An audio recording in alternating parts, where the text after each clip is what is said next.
Welcome everybody. Thanks for the opportunity to have a opportunity to talk to you today about the Safe Work Improvement Program.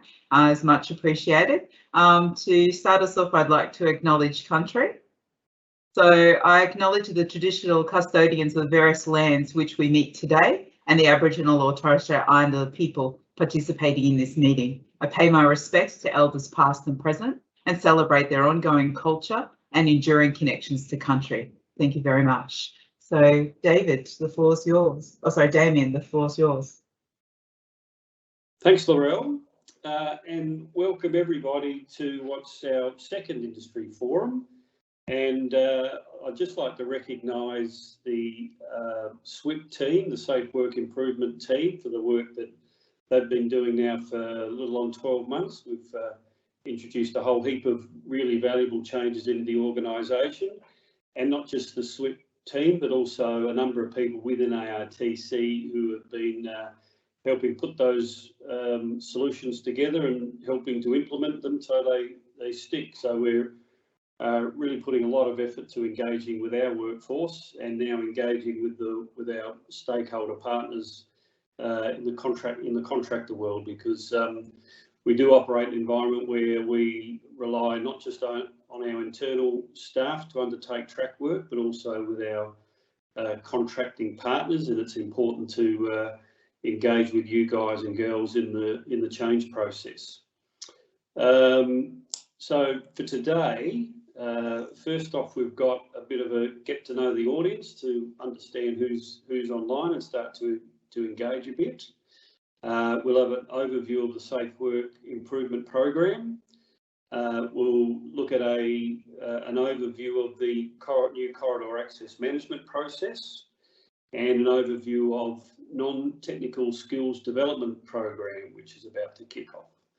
So again, welcome everyone, and I'll hand over to Alice Pleck, who'll be kicking us off. Thanks, Alice. Thanks, Damien. So today we're going to do something a little bit different with the hope that we can make this session a little bit more interactive. So if I could get you all to grab your phones out, please, and go to www.menti.com and follow the instructions on the screen. So we would like to run a bit of a get to know you session with the audience. Our last briefing, we had almost 300 people online. Today, it looks like we've got over 180 of us online at the moment. So we just thought it would be really interesting to see who we've got connected out there today, not just for our benefit as ARTC, but also for your own benefit, so that you can see who in the rail community that you work with when you're working with ARTC. So I can see there's a few of you connected at the moment, but what you need to do is go to www.menti.com, which is MENTI.com. And then you need to enter the code, which is 58429149. And then once you've got that connected, if you can press that heart button, please, that'll just let me know how many people we've got connected. So as we go through today, we're going to have a couple of questions from myself, and then we'll have a few questions scattered throughout the presentation as well. And if at any stage you get lost or disconnected, the information to get connected back again is on the very top of each of the question screens. So it's that www.menti.com and then the code, which is written up the top there. So it looks like we've got 16 or 17 people online at the moment. So I'll just wait a couple more moments while you guys work your way through the steps.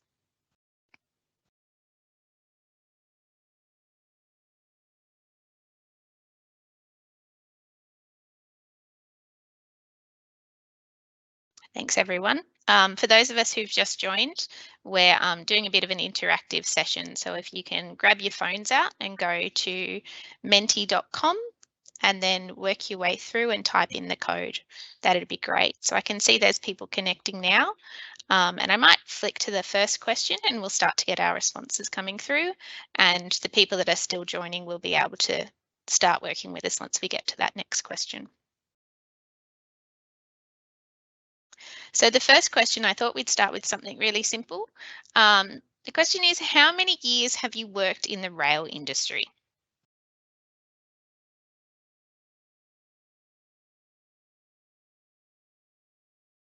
There we go. Look at those responses coming through.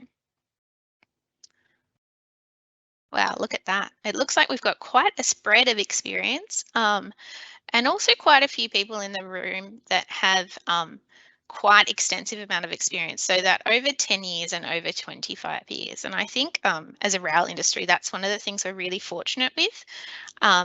Once you start working in the rail industry, you tend to stay, whether you stay in the same company or you spread your wings and stretch to a different business, you do still maintain that rail knowledge. So it's really good to see that we have such a spread. We also have a lot of new people on board, so that have only been here for 1 or 2 years. All right, thanks very much for that, guys. We'll jump over to our next question now. So the second question is if you can let me know what company do you work for? So it looks like it's just gone live on the screen now. So the question is, what company do you work for? Now, ARTC staff, I'm hoping if you could just be quiet on this one, please, so we can see the responses come through from the rest of our audience. That would be really good.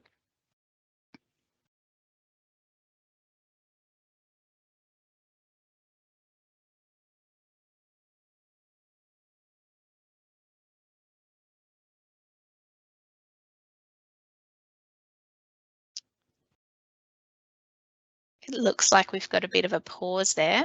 My presenter's on the screen. Can you just confirm that you can hear me and that the slides are coming up? Can hear you. Thanks for the thumbs up there.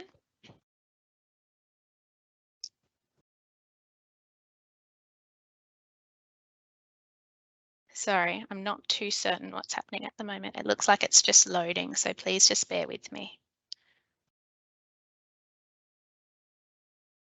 Loading presentation is what I've got on my screen at the moment, so apologies for this. Obviously, you check it 5 or 6 times before you go live, and then you go live and the system crashes. I'll just give it a couple of moments. I can see some loading bars coming through. And it looks like we've got it up on the screen now again. And we've got you connected. I can see people connected. And there we go. Oh, we've got some responses here. Sorry, apologies. I could see the words. It looks like we've got activate rail. Just press activate slide, Alice. Right there. There we go. Here it looks. Sorry, it's just taking the computer a moment to warm up. So we've got activate rail. We've got GHD, Pacific National, Rail Projects Victoria, Sutelski, Downer, Martinez, Advanced Track Cabling, and I'm going to jump to the next slide because I feel like we might have crashed the system with all of our responses coming through. So we'll just wait for the next slide to jump up. Hopefully you guys can start to see that now. The question is, from the top of your head, what would you say is the biggest risk for our workers out on track? The slide's loading for me. I'm hoping you might be able to see it on your phone screens that the slide is active. So the question is, what would you say is the biggest risk for workers out on track? And it looks like the computer system may or may not be able to handle the responses. I apologise for this. This is the first time I've actually used this system. Here we go. We've got some coming through here. Trains, hit by trains. Complacency, rail traffic, accidents, struck by rail traffic, trains, manual handling, hit by trains, safety, rolling stock, mobile plant, unskilled workers. Wonderful. Thanks for that information there. All right, so that's some really good points that we've got covered and some really interesting things. And if you can keep your phones by your side, just over the next few minutes, Sean and Laurel are going to be using this questionnaire platform as well. But now I'd like to hand over to Richard, who's going to talk to you about our Safe Work Improvement Program and how it addresses some of these items that we've listed here.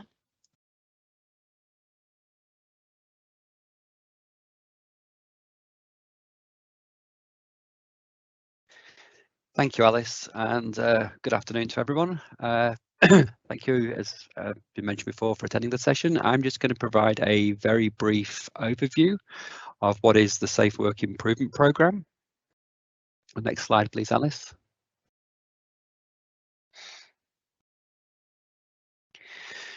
The Safe Work Improvement Program is a substantial part of ARTC's Pathway to Zero Harm strategy.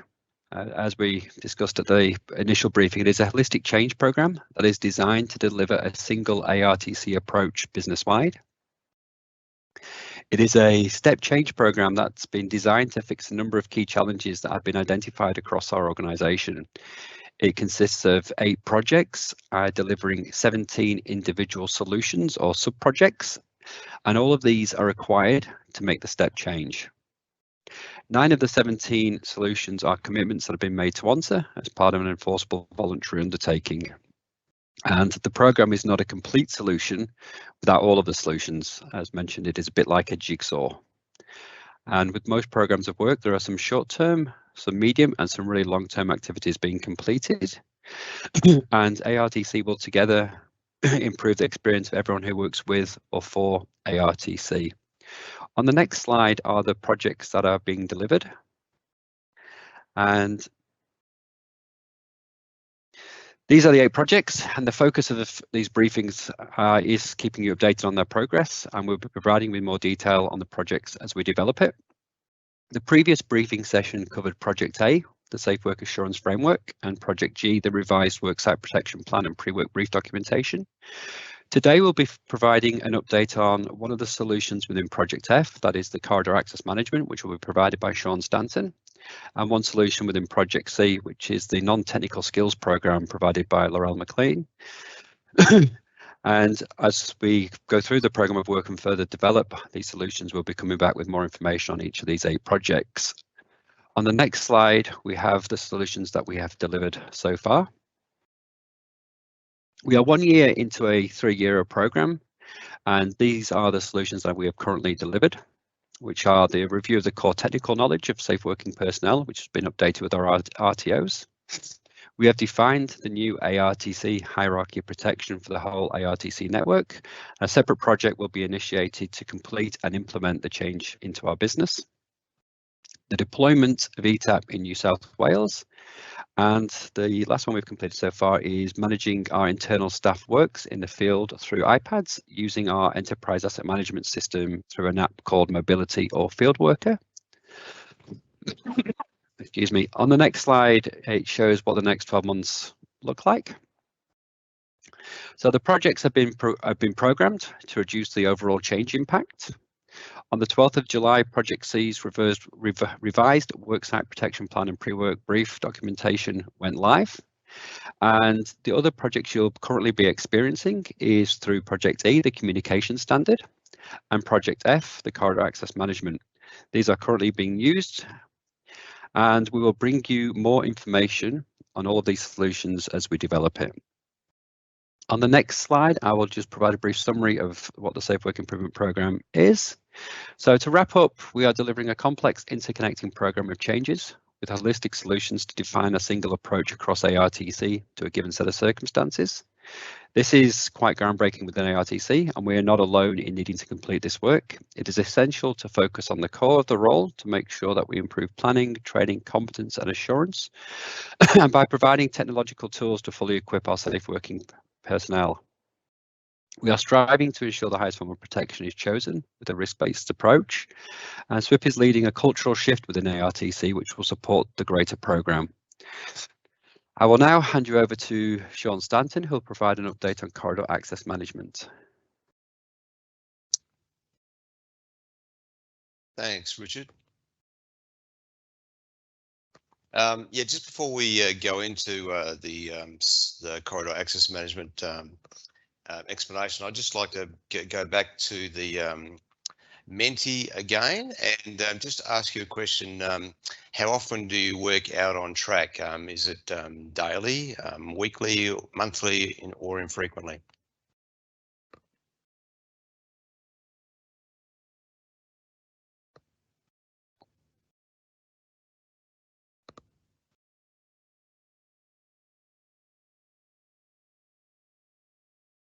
Not sure if the system's working, Alice. Yeah, I think it's coming through. We've just got people Okay. picking their phones back up.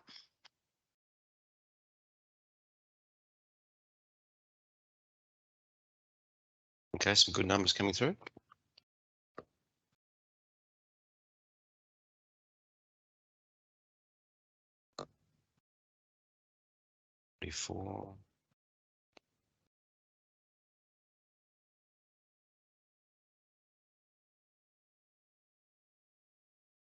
Okay, good cross section.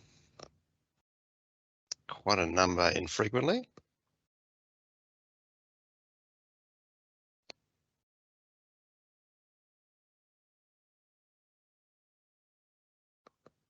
Very good. That's giving us good feel. A significant chunk infrequently.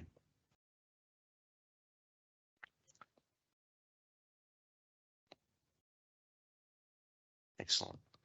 I don't know whether we'll wait for the full. That's giving us a good snapshot of access periods. Just before we go into the explanation of corridor access management, if you see on your top screen, you've got a couple of little bubbles there with a question mark. So as you go through, you might have some questions. So if you can just put them into the question and answer section, we'll look to consolidate those and answer them at the end of the session. So off we go. So what is corridor access management? So in essence, it's a process of managing access to the ARTC corridor, and that would include ARTC personnel, contractors and third parties, and shared corridor parties as well. So, and it applies to all planned access into the corridor. The ARTC corridor applies basically to everyone. So anyone looking to get access into the corridor is required to follow the corridor access management process. Does not replace any safe working processes or protocols, and it also does not apply to emergency access situations. They will be managed directly by network control. So next slide, thanks, Alice.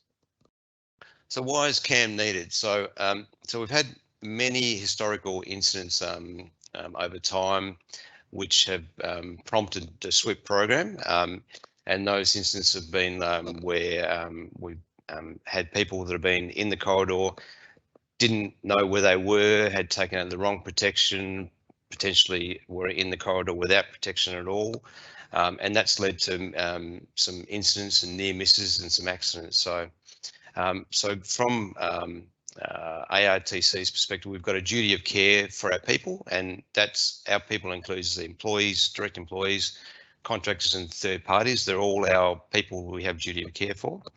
Under the Rail Safety National Law, we must ensure the safety of our rail operations, which includes those accessing and working on our network. We have a duty to exert effective management and control over anyone entering our rail network. And one of our most significant risks is, as you pointed out earlier when we did the survey, train strikes track worker. So therefore we need to implement controls and mitigations to reduce this risk as much as possible. Next slide, thanks Alice. So the CAM process as an overview, as you can see on this slide, a bit of a graphic. So it's a 4-stage process. So in essence, 17 days out from when you're looking to access the corridor, you need to submit your request for corridor access with a worksite protection plan. That corridor access approval needs to be created in our system. The corridor access approval then needs to be integrated with the overall plan. So in essence, the corridor is looking to make sure that everyone's looking to get access into the corridor is considered holistically together, and we're looking to remove conflicts and any access at the same time. So we're looking to smooth that plan. So that's a integrated plan is then produced, And then the completion of the loop is on the day of access. Network control will validate that approved CAA supplied by the safe working person for access on the day. So that's the end-to-end 4-stage process. So some typical frequently asked questions we get is who needs a CAA? So basically everyone accessing the ARTC corridor must have a CAA. Where is the CAA needed? So all of the ARTC network, Hunter Valley, Interstate, all need a CAA to gain access. Who can use the CAA? Only the assigned protection officer, TFPC or track worker on the specific day can contact network control and supply that CAA. Can I request a CAA on the same day I work? So no is the answer. So all access is planned and endorsed prior to the day of access. Do trains need a CAA? No, all trains have a train path and don't require a CAA. And for shared corridor is a CAA required. So yeah, if you're accessing or potentially fouling the ARTC network, then you need a CAA. Next slide, Alice, thank you. So what will this mean for you? So you need to begin planning your access requirements early, in essence. So we need to submit your access request to ARTC for approval. If there are any changes to that approved CAA, you need to advise those changes so we can update in the system. And we're looking by the end of August 2021, the CAM system will be live across the entire ARTC network. So the only exceptions at this point in time are other RIMS or accredited rail rail transport operators. We're progressively reaching out and contacting you and bringing you on board with the CAM process. So we'll set specific dates for go live for the RIMS as we progressively roll it out. But from the end of August, we will be live with the process. So in summary, the CAM process is about planning work and that's safe work. So, and for more information around how this impacts you, I'll ask you to reach out to your local ARTC representative for more information. Okay, I'd like to now introduce Laurel McLean. She's our technical training manager for ARTC, and she's going to introduce the non-technical skills program as part of the Project C for the SWIP. Thanks, Laurel. Wonderful. Thanks, Sean, and thanks everybody, for your attention so far. It's appreciated. As I look after technical training, I'm interested in making sure that we've got the strongest skill set possible, and especially for those that are executing protection out there in the field, given the responses we saw earlier around the types of things that we think are high risk, activity, our protection personnel are looking after making sure we get home safely. So I'm interested to get a feel from the audience, how many people are in the audience with particular skill sets that are impacted by Project C. So if you take a moment to have a look at that pick list of qualifications and let's get a feel for who's in the audience.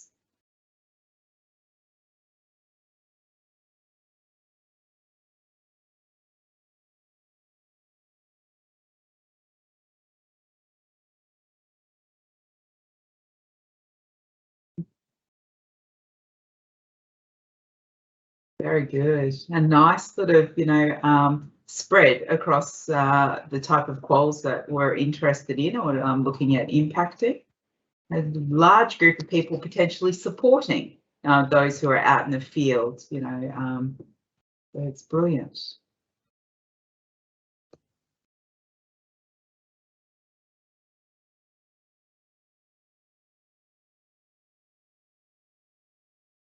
Just take a couple more minutes to watch them come in.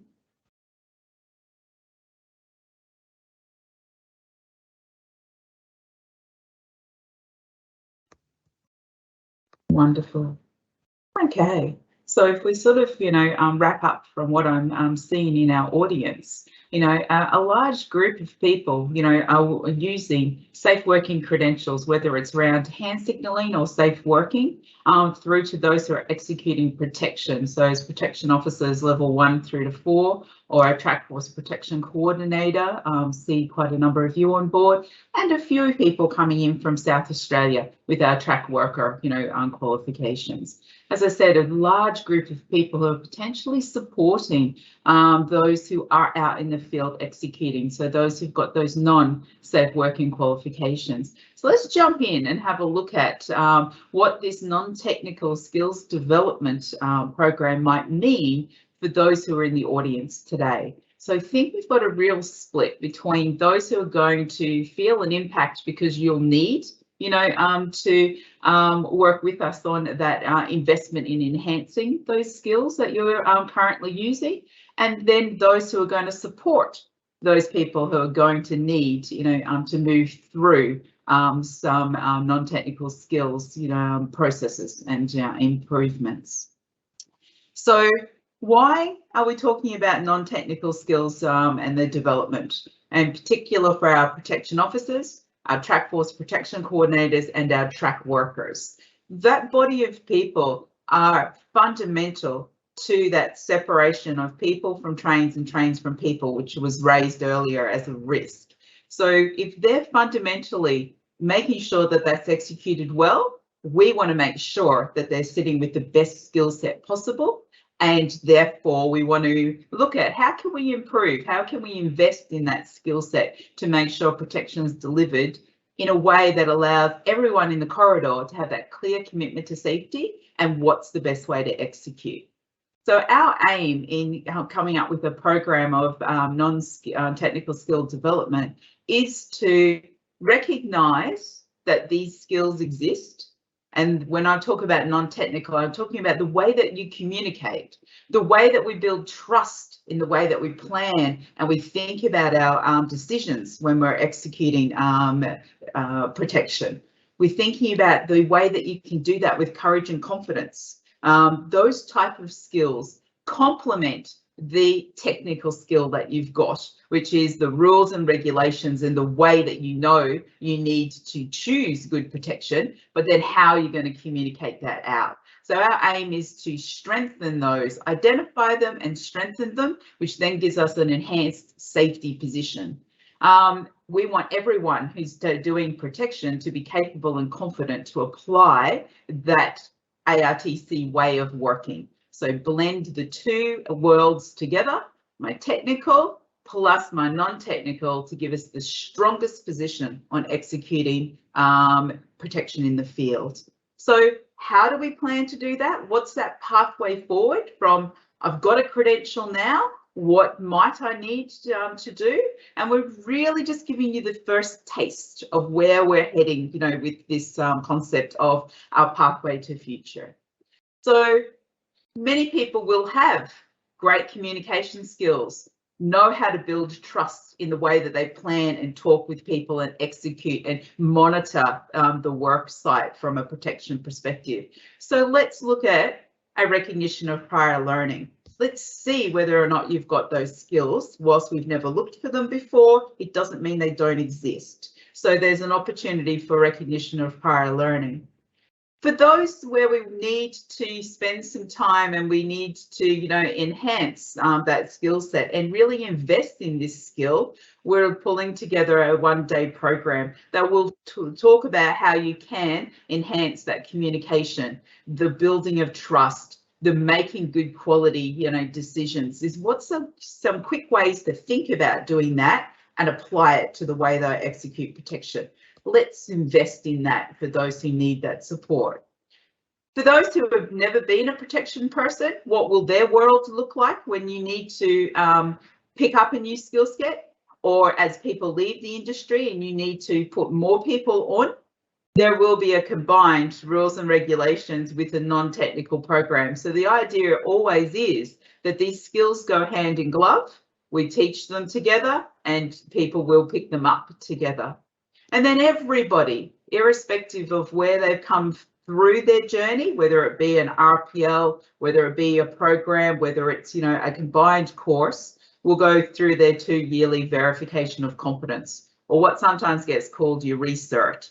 So we want to check every couple of years how you're going in the way that you are blending those two sets of skills together. What is it that I need to do? The what?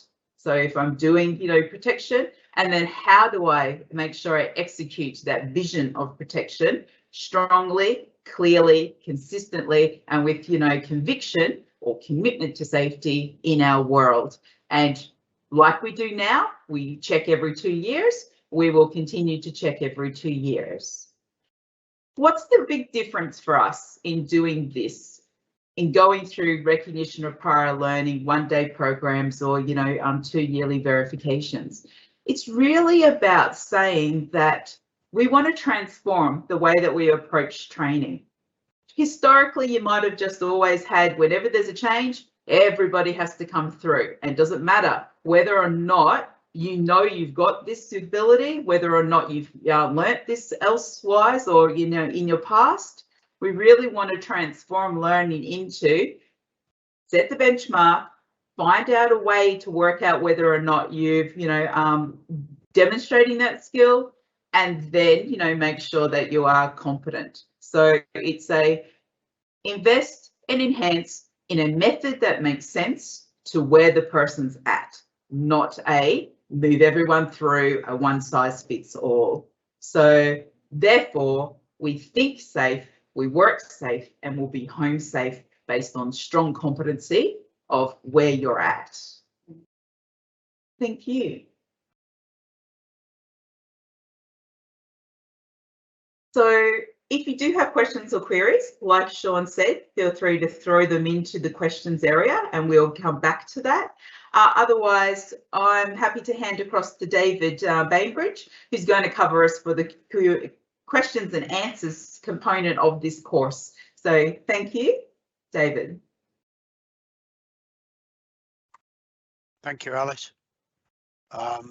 And Laurel and Sean and Richard and Damien for the beginning.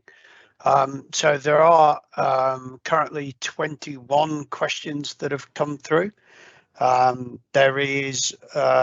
are 3 themes that we will take away, collate all the different aspects of those questions and come back to you when we send out the link to the actual recording.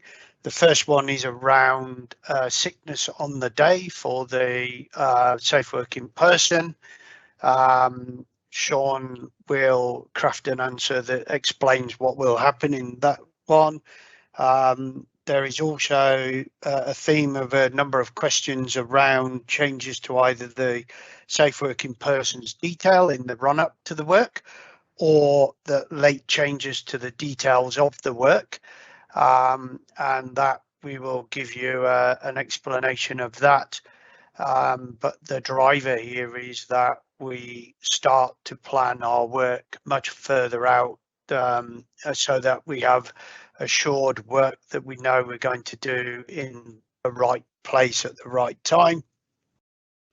And the third group of questions that has come through is around train crew, either access, train crew changes, or things to do with train crew accessing the corridor to get on and off of their trains. So that I think is a valid point, and we'll come back to you with that, what that process means for you.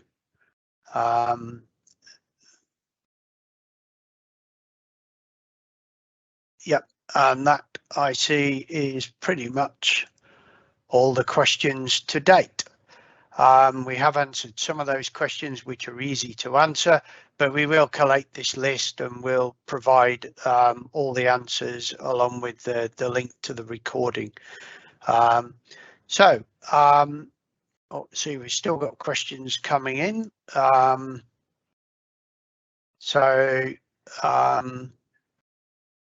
Yep, that seems to be all of them there now.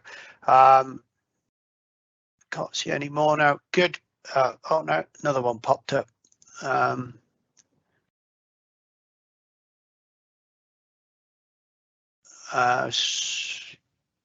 Yep, so that's another couple about train crewing.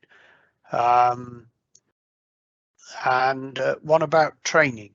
but that's the only one about training. It was all about Sean's corridor access management, and Laurel's got a question now about 2-yearly verification. And I'll pop that into the thing, and we've got questions coming in now.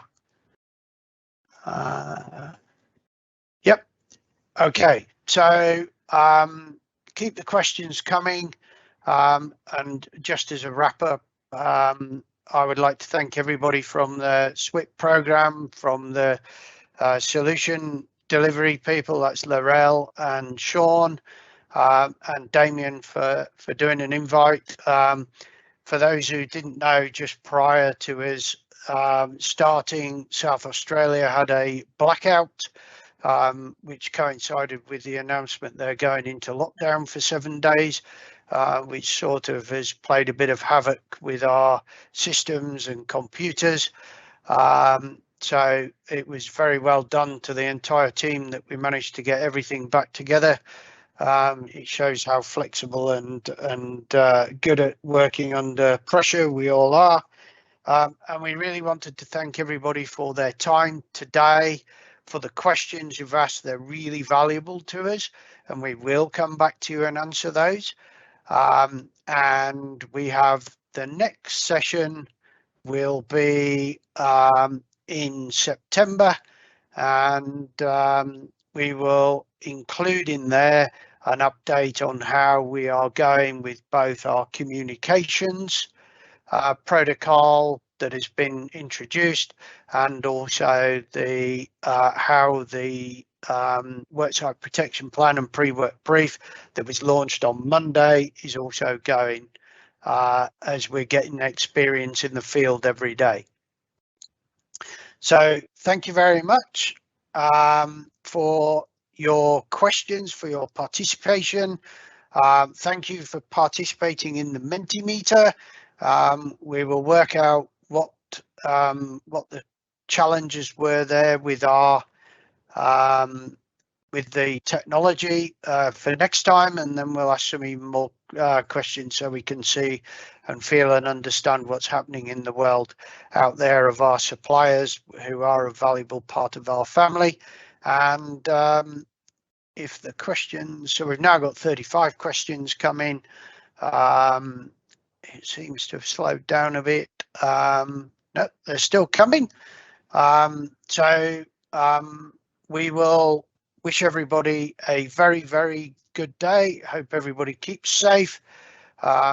Wear your mask, and have a great day and a great week. And if you have any more questions, please email us at swip@artc.com.au. Thank you very much. Goodbye.